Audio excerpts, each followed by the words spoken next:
En este video les voy a mostrar cómo agregar soporte a la API JPA a un proyecto Java SE que hayamos creado con IntelliJ y Maven.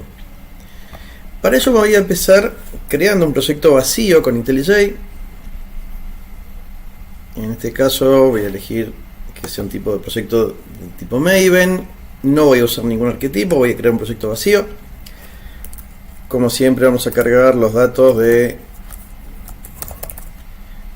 nos pide el proyecto Maven y creamos nuestro proyecto completamente vacío con un POM que no tiene ninguna configuración, ninguna dependencia agregada, y el proyecto va a tener la estructura habitual que nos crea Maven. Lo primero que vamos a tener que hacer para poder agregar JPA a este proyecto es agregar las dependencias que sean necesarias. En este caso vamos a necesitar agregar dependencias a alguna implementación de JPA. En este caso voy a elegir Hibernate, podría ser cualquiera de las otras, Toplic, Eclipse Link o cualquier otra. Y luego tenemos que agregar una dependencia al driver JDBC correspondiente al motor que vamos a querer utilizar. Para agregar estas dos dependencias, la forma más cómoda que hay es buscarla en este sitio Maven Repository, que nos va a ofrecer la redacción exacta de la dependencia que tenemos que copiar y pegar dentro del archivo POM. En este caso voy a empezar a buscar primero la de Hibernate. Ahí la escribí mal.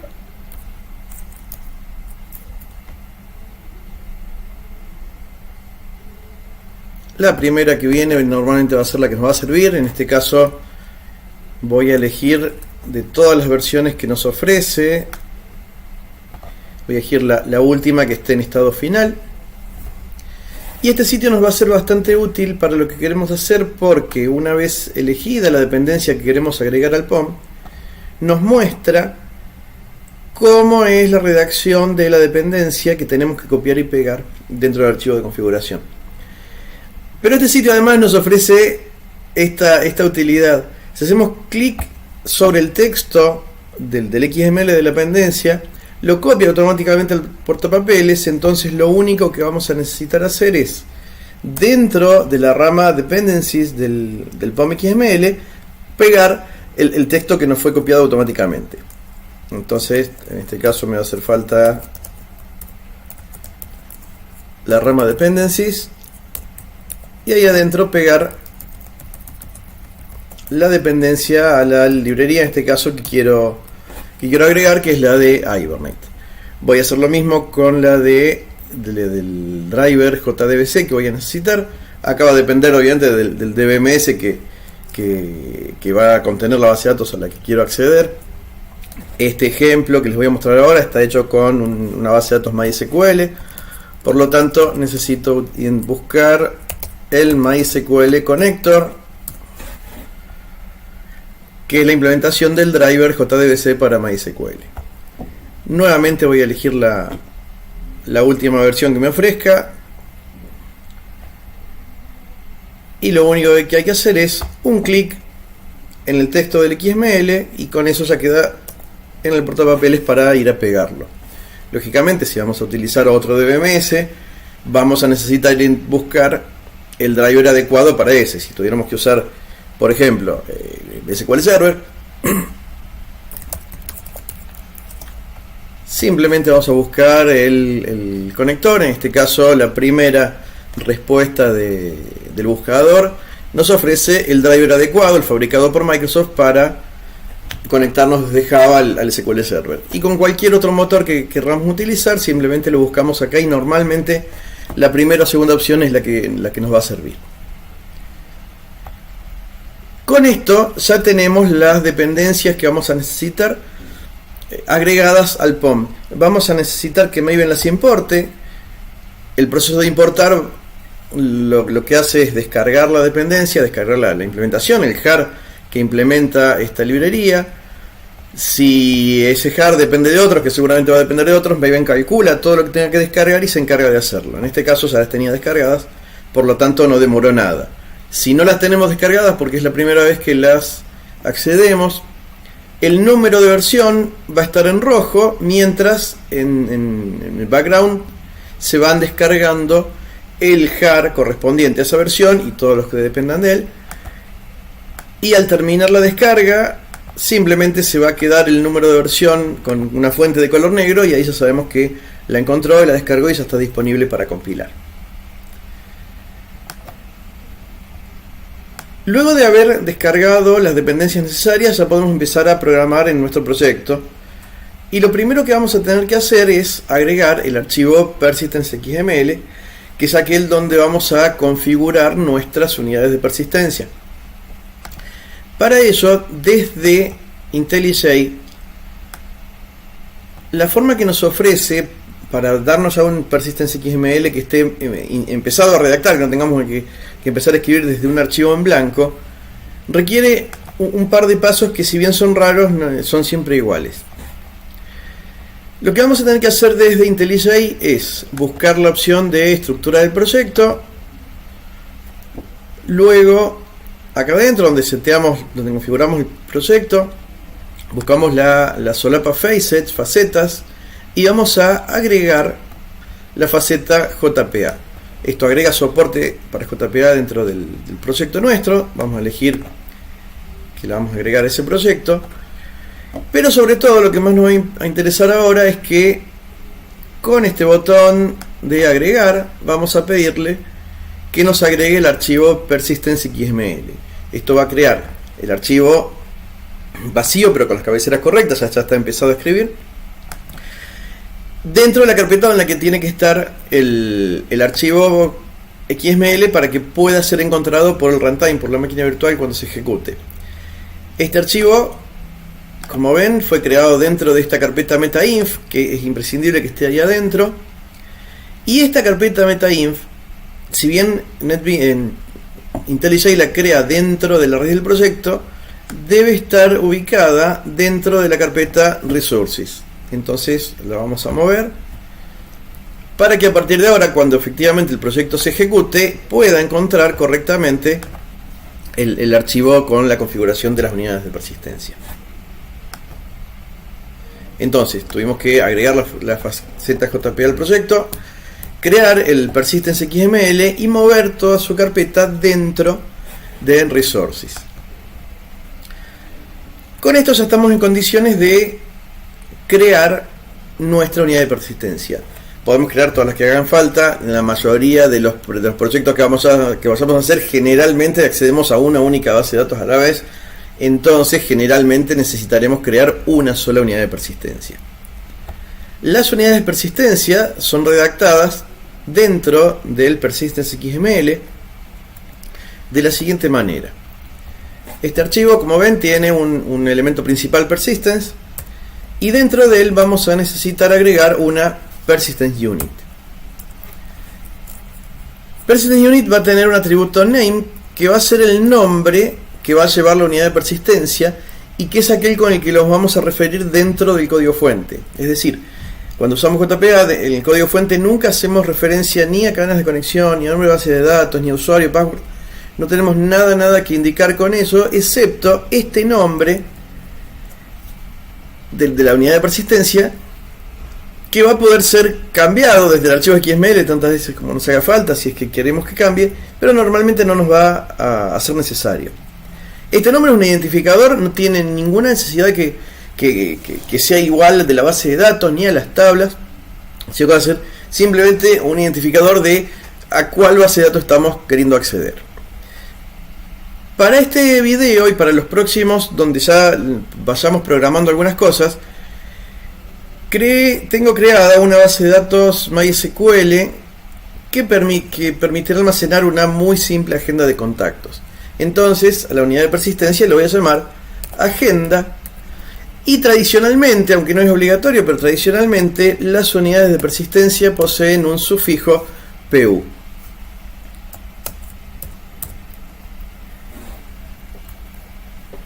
Entonces, en el archivo XML empezamos creando un elemento persistence unit.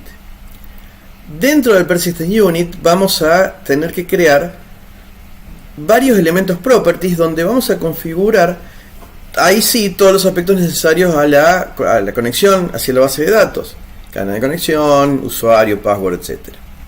Entonces vamos a necesitar agregar un elemento properties y ahí adentro cada una de las 4 propiedades que vamos a necesitar.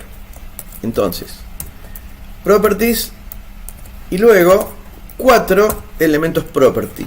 Property necesitan siempre name y value y se cierran en el lugar. Entonces vamos a necesitar 4 de estos.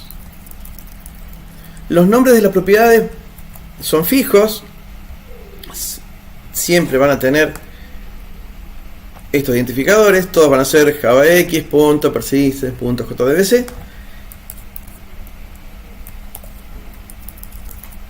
Y todos ellos los vamos a tener que ir indicando uno por uno en una rama property, cada uno de ellos.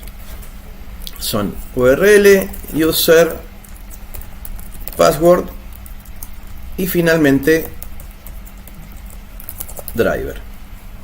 Con esto vamos a configurar la conexión a la base de datos de una manera similar a la que hubiéramos utilizado si en vez de programar con JPA programábamos con JDBC en forma directa. Es decir, vamos a necesitar en la URL la cadena de conexión hacia la base de datos, usuario y password, los datos de autenticación que los conocemos al crear la base de datos, o nos lo dará el DBA en un entorno de producción, y el driver, que va a depender justamente del motor que hayamos utilizado, por lo tanto del driver que hayamos descargado. Para poder generar la URL, no tener que escribirla de memoria, y también para saber el driver, lo más cómodo va a ser desde el IntelliJ utilizar la solapa database y crear un data source que se conecte con la base de datos que estamos queriendo utilizar. Para eso, clic en el más, data source, y elegimos el tipo de motor a los que nos queremos conectar. Acá tenemos la posibilidad de conectarnos a los motores más utilizados, sin duda. Si tuviéramos que crear otro, podemos agregar el driver a algún otro motor que pueda aparecer en el futuro, que no nos figura en esta selección, pero la mayoría de las veces acá vamos a tener los que nos hacen falta. Particularmente tenemos MySQL seguro, SQL Server, Oracle, Postgres, que probablemente sean las bases de datos con las que más habitualmente tendremos que trabajar. En este caso voy a elegir MySQL y acá voy a configurar los datos de la conexión. El MySQL lo tengo corriendo localmente, el puerto por defecto. La base de datos se llama agenda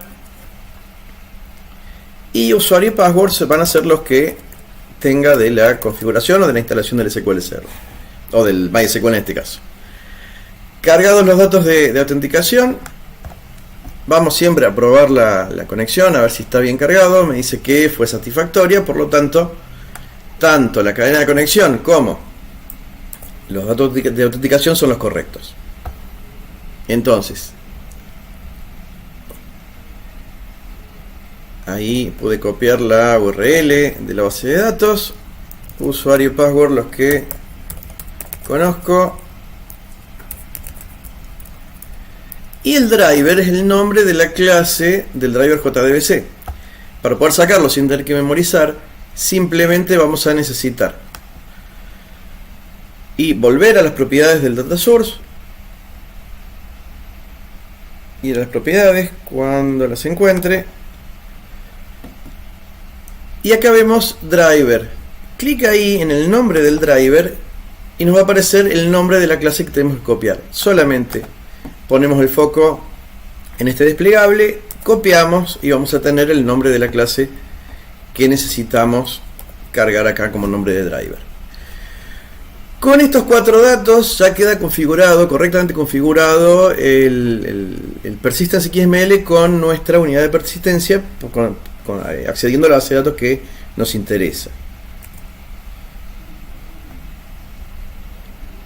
Y esto es lo último que necesitamos hacer para poder darle soporte vía JPA a nuestro proyecto.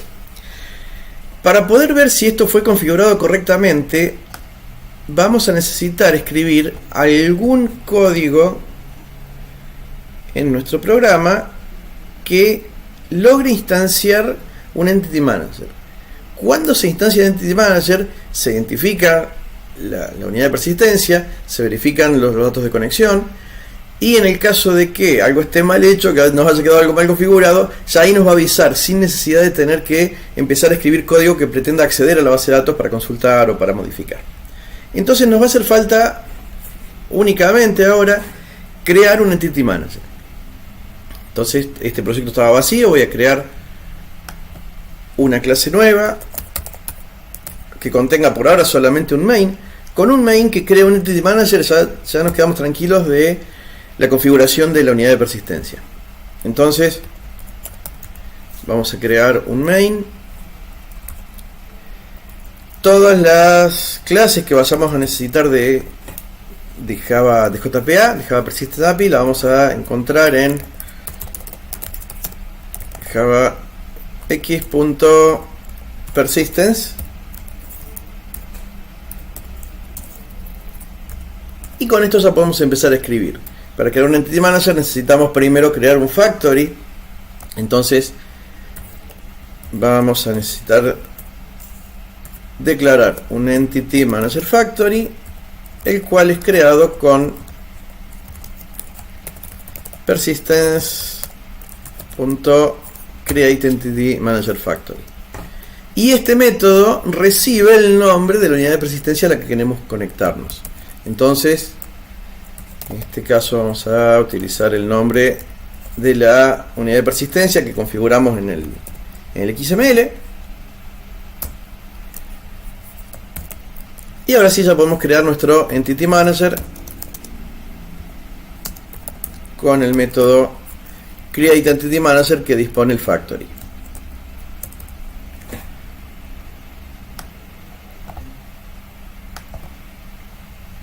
Solo con estas dos líneas ya logramos crear un Entity Manager. Si quisiéramos empezar a acceder a la base de datos, nos faltaría crear las entidades, mapear correctamente las entities a las tablas y a las columnas de la base de datos. Eso no lo vamos a hacer todavía en este video. Pero si se ejecuta este programa y corre sin errores, nos podemos quedar tranquilos que ya JPA fue correctamente configurado para este proyecto. Acá está compilando.